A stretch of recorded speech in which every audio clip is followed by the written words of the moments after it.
আমার এলাকার পাশে একটা মেয়ের সাথে আমি অবৈধ সম্পর্কে জড়িত আছি। মেয়ের ফ্যামিলি আমার বিষয়ে সব কিছু জানে।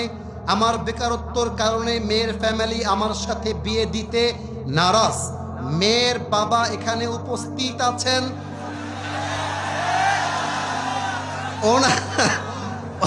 ওনার উদ্দেশ্যে কিছু বলবেন প্লিজ, যাতে আমার বিয়েটা হয়ে যায়।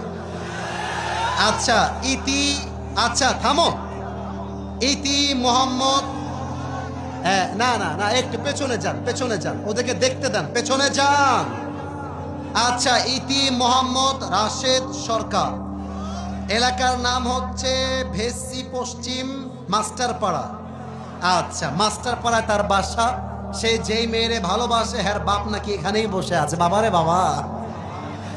আচ্ছা, আমি আমার সেই মেয়ের বাবার প্রতি আবদার রাখবো, আপনার মেয়ে যেই ছেলেকে পছন্দ করে, যেই ছেলে আপনার মেয়েকে পছন্দ করে, কাটা হয়ে লাভ নাই, বিয়েটা দিয়ে দেন।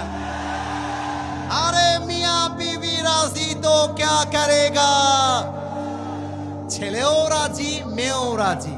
অতএব মেয়ের বাবাকে বলতে হবে, জামাই সাহেব, যেহেতু আপনি একজন বেকার ছেলে, আপনার কাছে কামাই টামাই কম, I don't have any objection on it.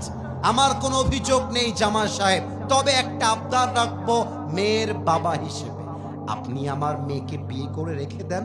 আমার মেয়ে আমার খরচে চলতো, আমার খরচেই চলবে, আমার বাসায় ছিল, আমার বাসাতেই থাকবে, তবে আমার মেয়ে আপনার গার্লফ্রেন্ড হয়ে নয়, আপনার বউ হয়ে থাকবে।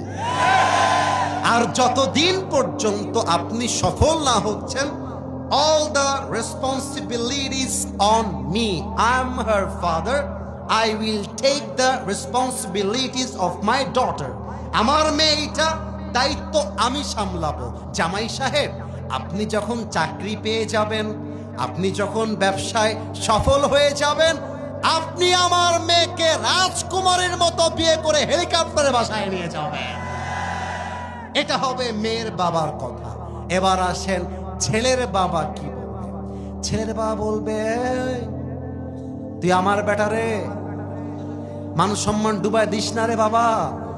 তোর যদি বিয়ে করতে 1 লাখ লাগে, তোর বাপ সে 1 লাখ দিবে। তোর যদি 1.5 লাখ লাগে, তোর বাপ বেঁচে আছে, মরে যায় নয়। এই কথা বাপ বলে না। বাপ বলে, তুই তোর বউকে খাওয়াবি কি রে?